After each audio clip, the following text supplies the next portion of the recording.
Good day, I am Jerome Lumawad and today I will going to discuss the 16 sexual deviation or dysfunction, bestiality. So what is bestiality? Bestiality refers to a sexual activity between a human and animal. It's often considered taboo and it's illegal. In many countries, due to ethical concern about the inability of animals to consist to such activities and the potential for animal cruelty. So ang bestiality is mao ni siya ang pakighilawas sa usa ka tawo sa usa ka hayop. So kung normal ka nga tao, so dili na nimo buhaton sa hayop.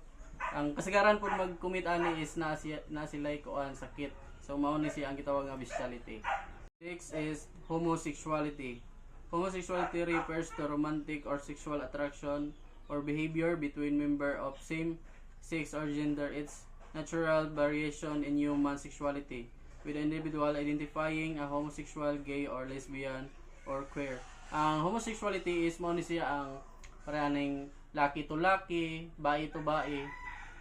Mao na siya ang example sa homosexuality. So, is lesbianism. Lesbianism specifically refers to a romantic or sexual attraction or behavior between women. So, ang lesbianism is mao ni siya ang makagusto sa kaning babae, kay ang isa sa ilaha is mao ring ginatawag nato nga tomboy. So ang pedophilia is mao ni sila ang mga for example is mga tigulang nga maka gusto sila sa mga batanon or mga young teens. So ang tawag sa ilaha na is psychotic, na sila psychotic disorder. So sodomy is a sexual act through oral and anal. So ang kasagaran makakomit ani is bae to bae, laki to laki, or opposite sex. Next is prostitution. Prostitution is an act of engaging sexual activities in exchange for money or goods. It's one of the oldest profession and has existed in various forms through history across culture. So ang prostitution is gitawag po ni siya nga oldest profession. So, kasagaran makakomit ani is ang mga babae. Siguro makakomit sila ni tungod sa kapobrehon sa kay mao man na nabutan diri po for exchange of goods or money. So, next is incest. Incest is act of engaging in sexual relation of marriage with a close relative, typically within the same family lineage. The degree of closeness that constitute incest varies across culture and legal system, but it is often include relationship between parents and child, siblings, and other close blood relatives. So ang incest is kaning makigminyo ka sa imuhang kadugo or sa imuhang igsuon. So kasagaran makakumit ani is for example sa Egypt.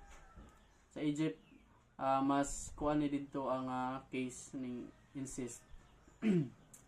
Next is necrophilia. Necrophilia is a paraphilic disorder characterized by a sexual attraction to corpse. It involves obtaining sexual gratification from contact with or proximately to decrease individuals. Ang necrophilia is isa po ni siya sa sakit sa katao, sa gitawag siya og paraphilic disorder. So mo ni sila ang mga tao nga mas ma-attract sila sa patay kaysa sa buhi. So kanang murag gusto nila makikisexual intercourse sa patay kaysa sa mga buhi. So let's proceed to another types of sexual deviation or dysfunction. First is somnambulism, commonly known as sleepwalking. Is a sleep disorder characterized by complex behavior performed while in a state of partial arousal from deep to sleep. This behavior can range from simple activities such as sitting up in the bed or walking around the room to more complex action like leaving the house or driving a car. So ang somnambulism is mo ni sila ang for example is kaning so ang somnambulism is commonly known as sleepwalking. So ang pinakalalaan ni is kaning mo lakaw sa balay unya mo drive og sakyanan. Ang gerontophilia, it is characterized by a sexual preference for the elderly individual with gerontophilia are primarily or exclusively attracted to much older adult, typically those who are significantly or older than themselves. So, ang gerontophilia is ni sila ang mga tao nga mas gusto nila ang mas tiguwang pa sa ilaha, like ang ilahang age gap is nasa 10 years or 20 years. So mao ni sila, basta mao ni sila ang makagusto sa mga tiguwang. Transvestism, known as cross-dressing, refers to the practice of dressing in clothes typically associated with the opposite gender. This behavior can be motivated by a variety of reasons, including personal expression, comfort, entertainment, or sexual excitement. Ang transvestism is, for example, is ang usa ka lalaki is kanahan siya mosuot og pambabae kay kanang gusto niya i-express iyahang kaugalingon pinaagi sa pagsuot sa mga pambabae nga gamit. So next is nymphomania, an outdated and controversial terms historically used to describe a condition characterized by an excessive or uncontrollable sexual desire in women. The male counterparts was sometimes referred to as satyriasis. So ang nymphomania is mo ni siya ang kaning sa isa ka babae kanang di niya pugnan ang iyahang kauwag or sobra nga uwag. So ang tawag ani kung sa lalaki is satyriasis. So next is sadism, a term used to describe the tendency to drive pleasure, particularly sexual gratification, from inflicting pain, suffering, or humiliation on others. So ang sadism is, for example, yan is kanang kung nakakita mo sa 50 Shades of Grey nga salida, mo na siya ang example sa sadism, kanang makighilawas ka nga kanang gusto nimo mas masakitan siya na kay mga buhaton nga kanang para sa imo ha malipay ka. So next is cunnilingus, a form of oral or involving the stimulation of female genital using the mouth, lips, and tongue. It is performed on the vulva and clitoral area, and it is often part of sexual activity aimed to provide sexual pleasure to a woman. So ang cunnilingus is for example ani is kanang kung gusto ka makighilawas sa babae, kanang sensitive part sa babae is kanang kinahanglan gamitan nimo og mouth or lips or ang imuhang dila para lang ma-meet nimo ang iyahang pleasure. So next is fellatio, a form of oral or sex where the penis is stimulated using the mouth, lips, and tongue.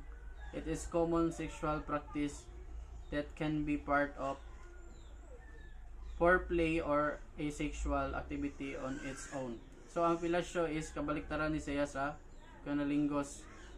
So mao gihapon ang private part sa usa ka lalaki is kanang gamitan nimo og mouth, lips, og tongue.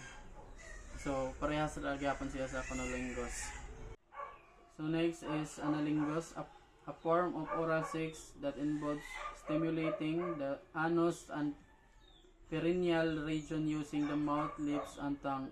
It is also commonly referred as rimming or rim job. These sexual activities can be part of foreplay or stand-alone act, and it can be practiced by individual of any gender or sexual orientation. So ang analingus is pare-pareha ra gyapon ni siya sa cunnilingus o fellatio.